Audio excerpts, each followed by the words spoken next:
Cerno, épisode 65. Voilà. On est dans votre salle de bain, vous ouvrez la fenêtre. Et voilà l'appartement de Johanna, là où il y a le bouquet de fleurs roses. Qui habite là maintenant? Alors c'est une dame qui fait du théâtre, mais qui s'est installée il y a 2-3 mois. Et à un moment donné, c'était Mélanie Laurent qui habitait cet appartement. L'actrice? L'actrice, oui. Et elle savait ce qui s'était passé? Elle savait, oui. Elle savait. Je vais essayer de la contacter.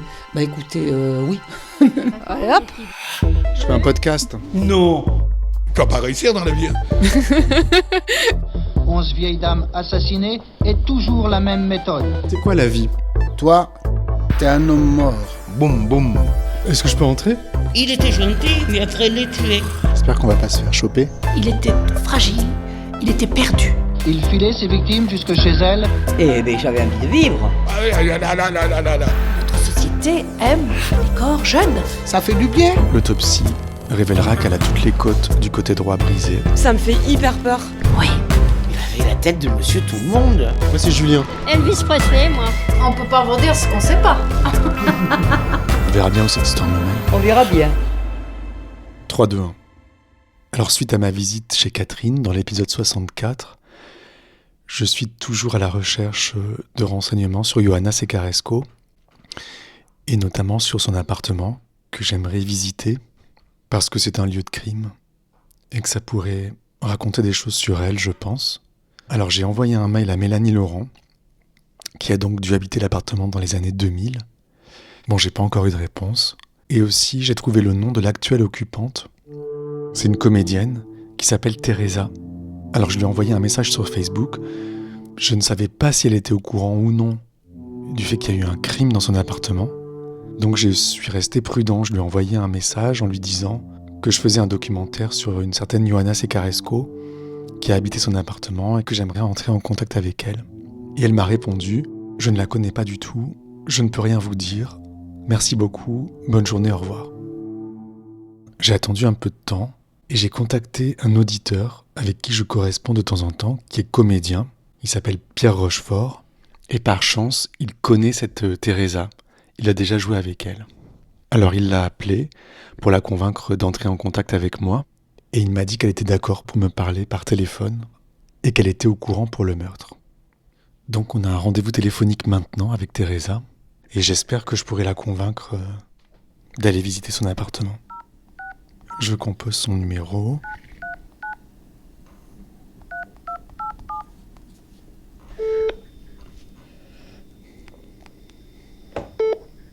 Allô? Allô Teresa? Oui. Oui, bonjour, c'est Julien Cernobori à l'appareil. Oh Julien, bonjour. Comment allez-vous? Bien. Comment vas-tu? On se tutoie en fait. Très bien, oui, on se tutoie, s'il te plaît, oui. Écoute,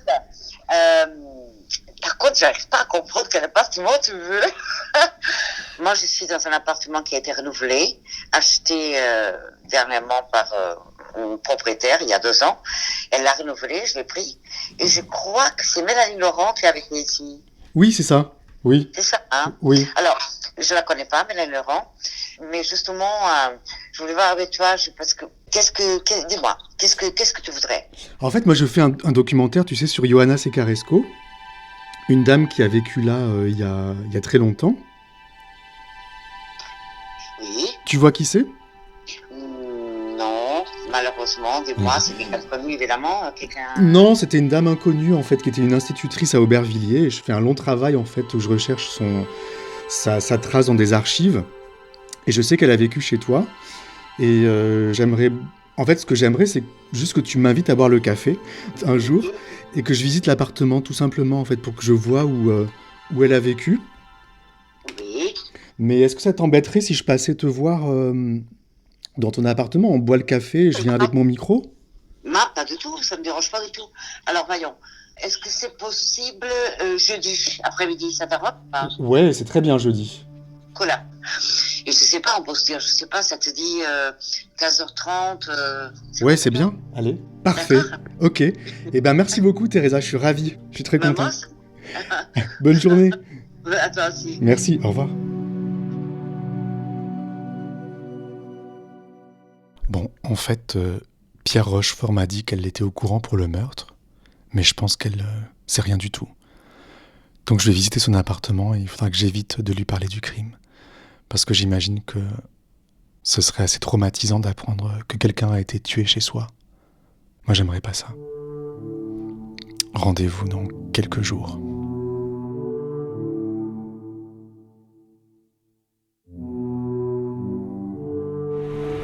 « 3, 2, 1. Je suis rue d'En-Raymond, dans le 18e, à quelques centaines de mètres de la tombe de Johanna Secaresco, au cimetière Montmartre.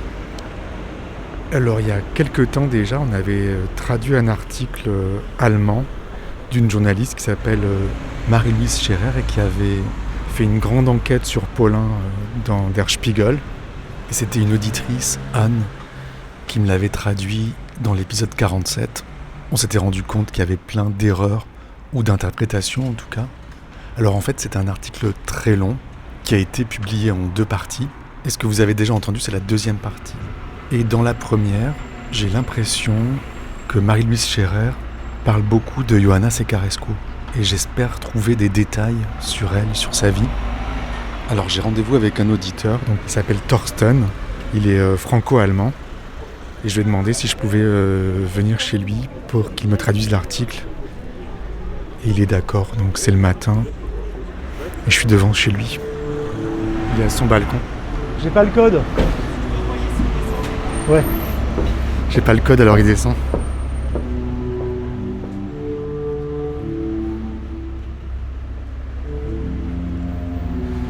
Salut Thorsten. Ça va ? Ouais. Content de t'accueillir chez moi. Bah écoute, merci beaucoup. Merci.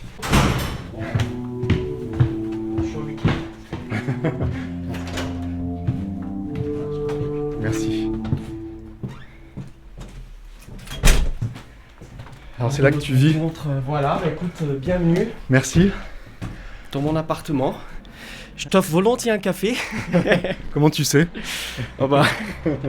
Alors on se connaît en fait, Thorsten, hein, parce que je précise qu'on se connaît parce qu'on s'est vu dans les réunions en fait mensuelles. Exactement. Qui sont réservées à certains membres du Patreon, parce que tu es contributeur au podcast et je te remercie d'ailleurs beaucoup. Écoute, c'est un plaisir. Oui, c'est une belle rencontre. Ouais. Et puis des rencontres aussi avec d'autres auditeurs, parce qu'on partage un peu une passion aussi. Et, autour de Thierry Paulin. Autour de, même plus globalement, des tueurs en série, des meurtriers, parce je pense qu'on se demande tous ce qui peut pousser à ce type de geste. Ouais. C'est terrible, donc voilà, je m'intéresse beaucoup à ça. Alors le café est prêt. Ouais. T'aimes la musique, on dirait ? Oui, c'est très visible. Ouais. Je suis un grand fan de Bruce Springsteen. D'accord. Très grand fan de hard rock, metal aussi. Tu peux me faire écouter ce que t'écoutes en ce moment ?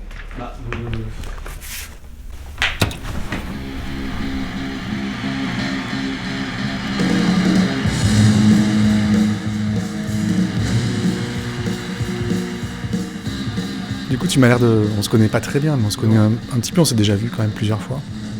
Tu m'as l'air de quelqu'un de très gentil. Je te retourne le compliment. C'est vrai ou pas ? Oui, je pense, ouais. Je suis plutôt quelqu'un de gentil. Peut-être trop des fois. Et alors pourquoi quelqu'un comme toi s'intéresse à la monstruosité ? C'est un peu comme toi, c'est pas tant les faits, les meurtres. Moi, je suis particulièrement intéressé par l'enquête, en fait. Et je me dis, j'en serais incapable. C'est inimaginable d'en arriver là, d'avoir cette colère ou d'en arriver à donner la mort à quelqu'un. Je trouve que c'est dans ces conditions-là, c'est la folie, quoi.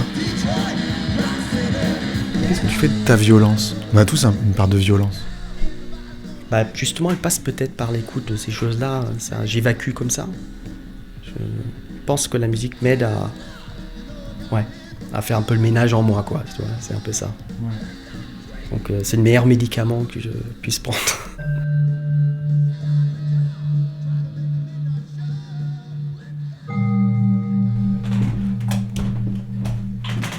Donc là, on a l'article D'ailleurs, tu vois le Spiegel sur ma table. Oui. Je suis abonné d'ailleurs au Spiegel. Parce que toi, donc Thorsten, bon, comme l'indique ton prénom, tu es allemand. Je suis allemand, ouais. Enfin, franco-allemand. Je suis né d'un père allemand et d'une mère française. Donc j'ai toujours grandi... j'ai grandi dans les deux pays.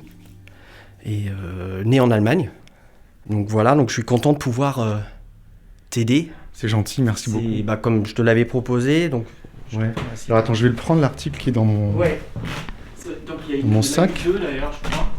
Alors c'est un ou il y a les deux ou... Alors c'est un article, donc ce qu'on avait traduit la première fois, c'était la suite. J'ai l'impression que ça c'est la première partie. Ça c'est la première partie, c'est vraiment la première partie de l'article parce qu'il fait... il est très long. C'est plus qu'un article d'ailleurs, c'est quasiment un petit roman. Enfin, un petit livre. Un petit livre, voilà. Si on les collait l'un contre l'autre, ça ferait un petit bouquin, je pense déjà. Oui, et j'ai l'impression que c'est rédigé comme tel aussi. C'est pas vraiment des faits avérés, mais c'est un peu romancé. Il y a des parties romancées en effet. Alors, donc le titre de l'article Die Bestie von Paris, la bête de Paris. Donc l'auteur c'est Marie-Louise Scherer que tu as mentionné et que tu souhaites contacter, il me semble. Alors j'ai son numéro de téléphone. Ah ok. Je t'en parlerai après. Ok. Donc l'article porte sur les tueurs en série, Thierry Paulin et seinen Komplizen, ses complices, donc au pluriel d'ailleurs. D'accord. Voilà. Mademoiselle Jona Segeresco hatte es eilig, eine alte Frau zu werden. Sie trug einen kleinen braunen Filzhut, den sie sich ohne das Echo ihres Garderobenspiegels zu beachten einfach überstülpte. Donc là, une petite description on dit Jona, c'est ça, Jona? Johanna, parce que c'est écrit... Jona. Jona. On déforme toujours son nom. D'ailleurs, là, il y a écrit Segeresco. Ouais, Segeresco. Alors que c'est Segeresco. Ok, donc il y a des petites erreurs déjà. Ça commence bien. On va voir. Donc il y a une petite description. Elle porte un petit chapeau.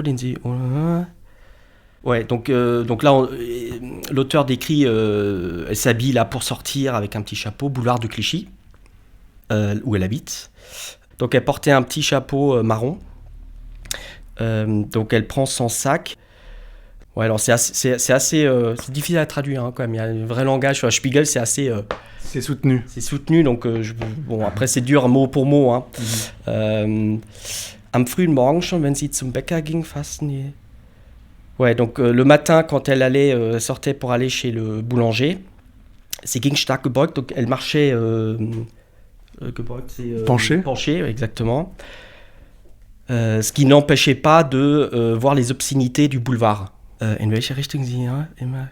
Oui, donc qu'elle parte à gauche ou à droite en sortant, elle passait à côté de photos de filles nues, donc évidemment le quartier... C'est Pigalle. Pigalle, exactement. C'est animé, donc même en sortant la journée, elle schirmte Mademoiselle Segeresco ihre Sinne ab, c'est-à-dire qu'elle... Elle fait abstraction de tout ça. Abstraction de tout ça, exactement. Ouais. D'accord. La balade quotidienne, donc il y a un peu de romance, enfin c'est un peu romancé comme tu disais tout à l'heure. Après, elle s'est mise, je pense, dans la peau de cette vieille femme qui habite le quartier depuis longtemps, donc qui le connaît par cœur, et qui est un quartier un peu chaud à l'époque, plus que maintenant, où le sexe est partout, et c'est une vieille fille, en fait, et qui doit un peu fermer les yeux à tout ça, pour traverser et aller acheter sa baguette quotidienne, quoi. En tout cas, c'est l'impression que ça donne à la lecture pour l'instant. Ouais, et donc en rentrant, donc là elle revient chez elle, tu as numéro 60. Sur le boulevard, ouais. Sur le boulevard. De Clichy. Exactement. Oui, donc une fois qu'elle poussait la porte de l'entrée, elle se retrouvait dans un milieu, dans un encadre agréable. Ouais. Là, ils décrivent l'entrée. C'est les colonnes de l'entrée qui donnent un certain rang social à la maison. Donc là, il parle de la loge de la concierge Laura Bernadez. Donc il parle de la loge dans laquelle il y a le soleil ne rentre jamais et il y avait une petite lumière qui brûlait. Mademoiselle, ils disent Mademoiselle Segeresco, morte di Ferdinand, donc aimait bien la gardienne, qui tout au long des 9 ans pendant lesquels elle était en poste, qui est restée joyeuse, alors qu'elle vivait là avec son mari et ses 2 enfants dans un tout petit appartement. Voilà. Donc elle se connaissait bien. ces deux femmes, parce que Madame Bernadez savait reconnaître si Madame Secaresco ne voulait pas être dérangée. Quand elles se croisaient, elle savait reconnaître ses humeurs, je pense, et la laissait tranquille. Alors la journaliste Anne-Louise Scherer a dû rencontrer cette concierge, je pense, qui a dû lui dire ça.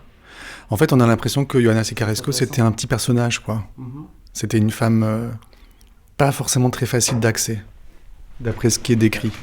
Oui, donc quand elles se rencontraient, Madame Bernadez donc, poussait juste le tuyau d'arrosage avec lequel elle arrosait donc, les plantes pour laisser le passage à Madame Secaresco et la laisser n'échanger aucun, il n'y avait pas d'échange de propos, voilà.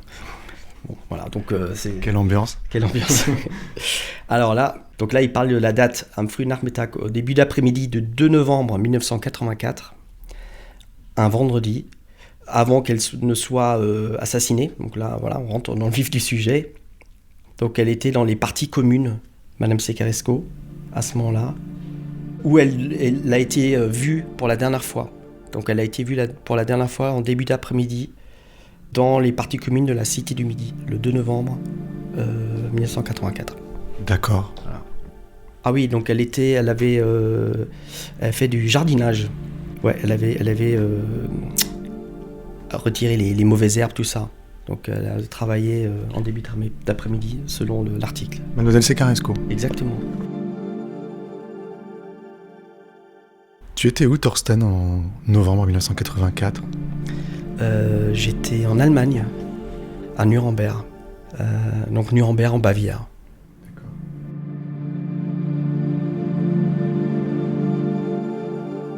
Alors là, on avance dans la journée, donc il est 17h. Donc elle frappe à la porte de Madame Bernadez à 17h. C'est elle qui a ouvert la porte et a passé la tête dans la loge. Son visage est à moitié caché par l'ombre du chapeau. Et ils disent que les enfants de Madame Bernadez avaient un peu peur d'elle. Mademoiselle. Oui, et en fait, Madame Secaresco dit qu'elle voulait juste lui rappeler... Alors, elle parle du lendemain, 15h. Alors, je ne sais pas ce qui... Est-ce que c'est pas une histoire de leçon pour les enfants ? Oui, exactement. Tu as tout à fait raison. Elle souhaite rappeler la leçon du lendemain, 15h. Donc, Young Carlos, le petit Carlos, donc le fils... De Madame Bernadez. Exactement. La concierge. Exactement. Donc, oui, puisque tu disais dans un des épisodes qu'elle donnait des leçons... Oui, aux enfants de la concierge. Donc elle se souhaite bonne soirée, tout ça. Bien que elle quitte la loge.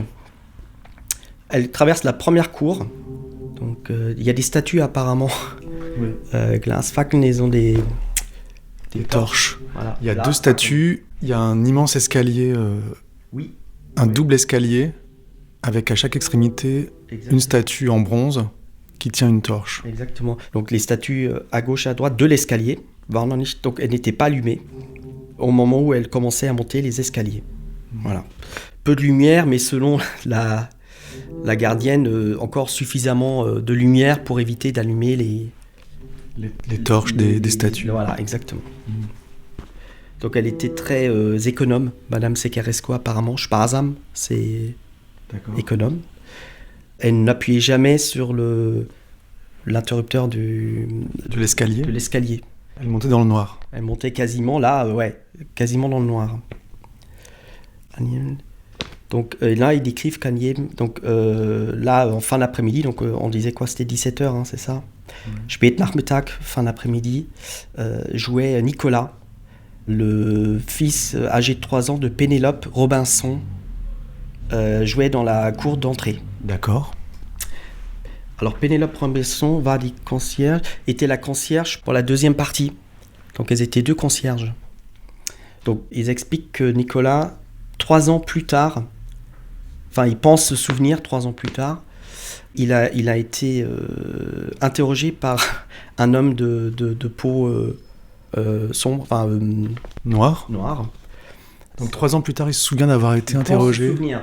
Parce qu'elle dit, il pense se souvenir, 3 ans plus tard, avoir été tombé sur quelqu'un de peau noire qui lui demande si la vieille dame qui est en train de monter les escaliers, il lui pose la question si elle habite là. Donc l'enfant acquiesce. À ce moment-là, l'homme la suit dans l'escalier. Donc là, on assiste à la scène de meurtre.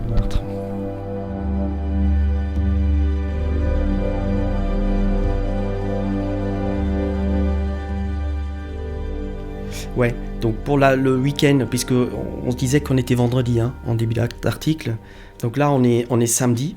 Ouais, donc Madame Bernadez décide, après le déjeuner, de se rendre elle-même dans d'aller à l'appartement de Madame Sekeresco, de monter une lettre qui avait de l'importance. Je dis que Madame Bernadez, pour lui monter une lettre. La lettre donne à penser qu'elle est importante, et donc elle décide de se rendre elle-même. Donc elle décide de monter les 3 étages. Comme il n'y avait pas de bruit derrière la porte, et qu'elle ne voulait pas sonner à cette heure-là, elle pose la lettre sous le paillasson. Elle n'entend aucun bruit derrière la porte, ne souhaite pas la déranger. Madame Bernadez pense que Madame Sekeresco est erschöpft, attends, parce que du coup la phrase als dann gleich nach 5, tu me fais faire des trucs, un article du Spiegel, als dann gleich nach wieder bei seiner Mutter in der Lunge fühlte sich, pense que Madame Sekeresco est fatiguée et souhaite se reposer. Donc là on passe au dimanche, auch am Sonntag, wo dies kaum noch, elle n'ose toujours pas s'assurer du bien-être de Madame Sekeresco, étrangement. Elle en a peur. Justement, c'est très étrange. Sie fürchtete, tu as tout à fait raison. Fürchten, elle craint, c'est craindre. Oui, donc avec la distance qu'a instaurée Madame Sekeresco, et c'est ce qui se ressort de l'article, elle n'ose pas aller frapper chez elle. Et la déranger. Incroyable, ouais. Et erst am Montag, donc on passe au lundi. Quand elle se rend lundi devant l'appartement, la lettre y est toujours, sur le paillasson. Et c'est une lettre de maître Dieudeville, un avocat. D'où la raison pour laquelle elle disait que la lettre était importante. Voilà. Ouais, d'accord. Donc Madame Bernadez, on informe son mari, un policier, qui après son service de nuit, était à la maison et dormait. Donc il se rend devant l'appartement de Madame Sekeresco, ouvre la porte avec la clé, mais ne l'a ouvert qu'un petit...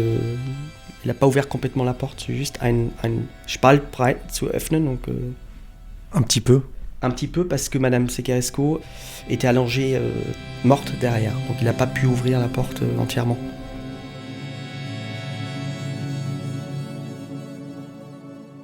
Lag sie erschlagen in ihrem Flur. Donc elle était allongée dans son couloir.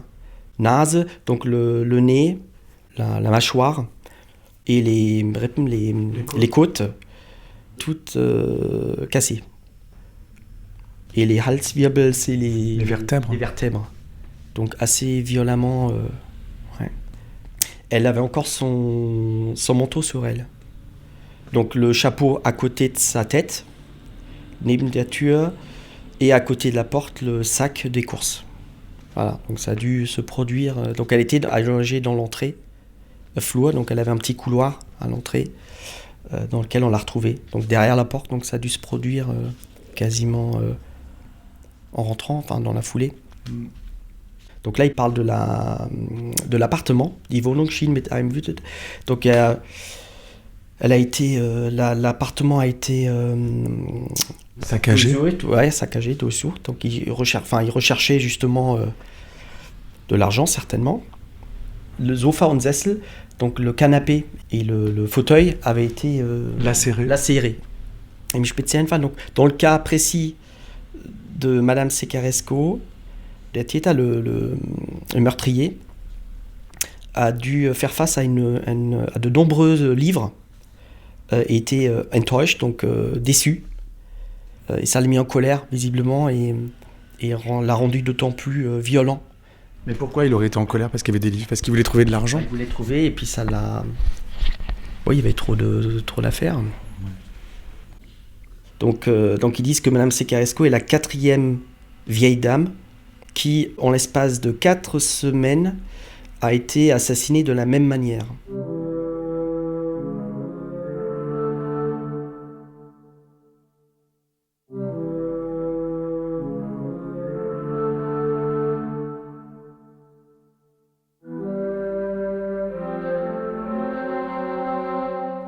Va Germaine, donc là on passe complètement à autre chose. On va parler de Germaine Cohen. Je sais pas si ça t'intéresse. Ouais, mais le problème c'est que c'est trop long. C'est trop long, ouais, c'est incroyable. C'est un roman. C'est un roman ce truc. Donc on en a fini avec Johanna Secaresco. Ouais, donc là si on... Enfin je sais pas s'il y a des choses que tu ne savais pas ou que tu souhaites... Ce qui m'intéresse moi c'est là-dedans c'est les détails. Je pense que tous ces détails sont sans doute vrais en fait, qu'elle jardinait, voilà, qu'elle n'était pas très communicante. Sa relation avec la gardienne, qui a mis quand même quasiment 2 jours à oser frapper, s'approcher. Ça devait être un peu une petite terreur quoi, ou une femme un peu qui imposait le respect en tout cas. Ce qui m'intéresse aussi c'est de savoir qu'elle était économe. Ça doit être vrai, en fait, qu'elle n'allumait pas la lumière. Ouais. Parce qu'elle a dû faciliter la tâche de Paulin. À Paulin, ouais. Mais alors, on parle pas de Mathurin non plus. On ne parle pas de Mathurin. Or, ils étaient 2. Or, ils étaient déjà à ce moment-là. Ok. Donc en 90, il est sorti en 90 l'article. Ouais. Quelques années seulement après les faits. Ouais, exactement. C'est vachement bien, c'est intéressant quand même. C'est intéressant. Je sais pas s'il y a un pendant. On est notamment en France, aussi détaillé dans la presse, je sais pas. Sur l'affaire Paulin, ouais. C'est assez nul, je trouve, ce qu'on lit en France. Ouais. Elle a fait un bon travail. Et donc il faut que tu la contactes, cette femme. Ouais, j'ai son numéro. Je pense que ça va valoir le coup de... Si elle se souvient... Anne-Louise Scherer, la journaliste. Il y a une auditrice qui s'appelle Karine, qui m'a donné son numéro, elle l'a retrouvé, je sais pas comment. Mais je ne sais pas si elle parle français, je pense que oui, si elle a fait des enquêtes en France. Parce que je me dis que ça serait peut-être avec toi que je devrais l'appeler. Bah, c'est ce que j'allais te proposer. Tu veux qu'on l'appelle? Avec plaisir. Maintenant? On peut essayer. Allez. Elle a quel âge aujourd'hui? 80 et quelques. Ah oui, d'accord. Et c'était une journaliste vedette de la presse écrite allemande dans les années 90. Incroyable.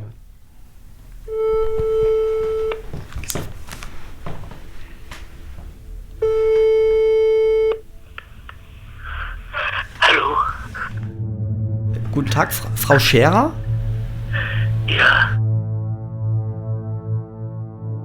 Ich bin Thorsten Wolleck, ich rufe Sie jetzt gerade an, denn... Wer sind Sie? Wie bitte? Wer sind Sie? Ich sitze hier in Paris, ich heiße Thorsten Wolleck. Ja, ich rufe Sie an. Sehr krank. Sie sind sehr krank. Sehr krank. Elle est très malade. Kann jetzt ganz unpassend sein. Was wollten Sie? Ich wollte Sie ursprünglich anrufen, weil ich habe Ihren Artikel gelesen in der Presse vom Spiegel. Auf Wiedersehen. Danke, wiederhören. Auf Wiedersehen, auf Wiedersehen, auf Wiedersehen. Alors, en fait... elle est malade. Alors, elle est très malade, donc c'est un peu... pas gênant, mais... Du coup, je voulais pas être trop... En tout cas, elle avait l'air très fatiguée au début et beaucoup moins à la fin. Bah ouais, parce qu'au début, donc elle commence à dire qu'elle est très fatiguée, très malade. Et donc quand j'ai dit que c'était pour l'article, donc elle s'en souvient visiblement très bien. C'est rappelé qu'elle avait passé 12 semaines, elle l'a dit assez rapidement, 12 semaines à Paris pour mener l'enquête et de façon très détaillée. Et ce qui l'énerve un peu, c'est qu'elle a fait cet article de fond et puis en fait, elle dit il y en a plein qui passent derrière elle, quoi. C'est des imitateurs, quoi. Donc elle a dit que je l'imitais. Voilà. Mais la bonne nouvelle, c'est qu'elle est d'accord qu'on la rappelle. Ah, quand elle sera guérie? Oui, je pense qu'il faut la rappeler. Donc dans 10 jours? Oui, une dizaine de jours. Je repasserai alors. Bon, bah écoute, merci beaucoup Thorsten. Bah, écoute, je suis très, très fier de pouvoir t'aider à mon niveau, en tout cas. Merci, c'est super pour moi. Salut, merci beaucoup, bonne journée. Merci, bisous. Ciao, bisous.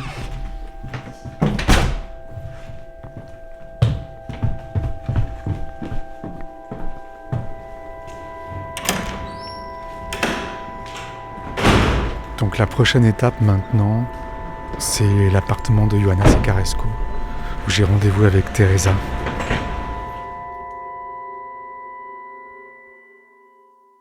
« 3, 2, 1. Encore une fois, je suis boulevard de Clichy. Un peu nerveux, je pense que ça s'entend.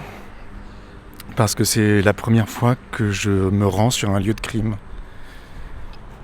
Il fait super froid. Appel en cours. Allô? Teresa ? Oui? Oui, bonjour, c'est Julien. Ah oui. Tu es là? Oui, je suis là. La porte est ouverte. Ah voilà, c'est bon, merci. J'arrive. Donc je traverse la cour, une fois de plus. Cette fois-ci, les pavés sont gelés. Et alors ma difficulté aujourd'hui, c'est que je ne suis pas vraiment sûr que Teresa, donc l'actuelle occupante de l'appartement de Ioana Sekaresco, que Teresa soit au courant qu'il y a eu un meurtre chez elle. Donc il faut que j'y aille à tâtons, parce que je veux pas l'effrayer. Mais Pierre Rochefort, donc l'auditeur, qui m'a mis en contact avec elle et qui la connaît, m'a dit qu'elle était au courant. Donc j'ai passé une deuxième porte avec un code, et maintenant il y a un interphone. Ah, je crois qu'elle est là. Teresa ? Bonjour. T'étais pas chez toi en fait ? Tu n'étais pas chez toi ? Bonjour. Ah, non, je viens d'arriver. D'accord, ok. Parce qu'en fait, l'interphone appelle sur ton téléphone portable. C'est hyper compliqué ici, ouais. C'est très sécurisé. Hyper sécurisé. Mais merci beaucoup. Hein. Tu connaissais les gens ici? Oui, je suis allé déjà chez Catherine, en face de chez toi. Jardin de l'autre côté. Oui. C'est ça qui est beau. Ouais. Coucou. Bienvenue. Merci. Est-ce que tu veux un café? Volontiers. Oui. Très volontiers. Ça fait bizarre. Bonjour. Tu viens avec le micro. Julia. Enchanté. Donc c'est chez vous ici ? C'est chez nous. Ouais. Mais ici, c'est une grande copropriété, comme tu vois, et en fait j'ai déménagé ici 4 fois déjà, à l'intérieur. Ah bon ? Donc c'est le 4e appartement que j'habite ici. Ça veut dire que tu aimes beaucoup cette résidence ? Beaucoup. Donc... Alors tu disais qu'il y avait quelqu'un qui avait habité ici dans cet appart Oui, Ioana Sekaresco. Tu vois qui c'est? Ioana Sekaresco? Non. Voilà, qui a habité ici jusqu'à 1984. D'accord. Et qui était-ce? Oui. C'était une institutrice à Aubervilliers. Et voilà. Mais pourquoi tu t'intéresses à elle précisément? Elle a une histoire Oui, elle a une histoire en fait. Elle a une histoire en fait assez mystérieuse. Je sais que c'était une très bonne institutrice. Et institutrice d'école D'école, ouais. Ouais. Et voilà, et c'est quelqu'un, je sais pas, je fais un podcast, voilà, sur une affaire criminelle en fait, et je me suis attaché à elle. Et pourquoi? Une affaire criminelle, elle était dedans Oui, ouais. Ah, ouais. Tu veux le raconter? Bah je sais pas, parce que Pierre Rochefort m'a dit que t'étais au courant. Pas du tout. D'accord. Ah non, je suis pas au courant de tout. D'accord. Non. À suivre.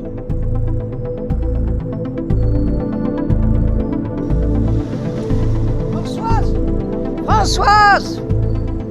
Merci à Farah, à Théo Boulanger, à Pierre Rochefort, ainsi qu'aux 535 contributeurs au Patreon qui financent ce podcast. Comme eux, vous avez la possibilité de participer à cette anti-enquête et d'écouter des épisodes inédits en vous abonnant sur patreon.com/cerno. patreon.com/cerno. Et si vous ne pouvez pas, mettez des étoiles et laissez des commentaires sur votre appli de podcast.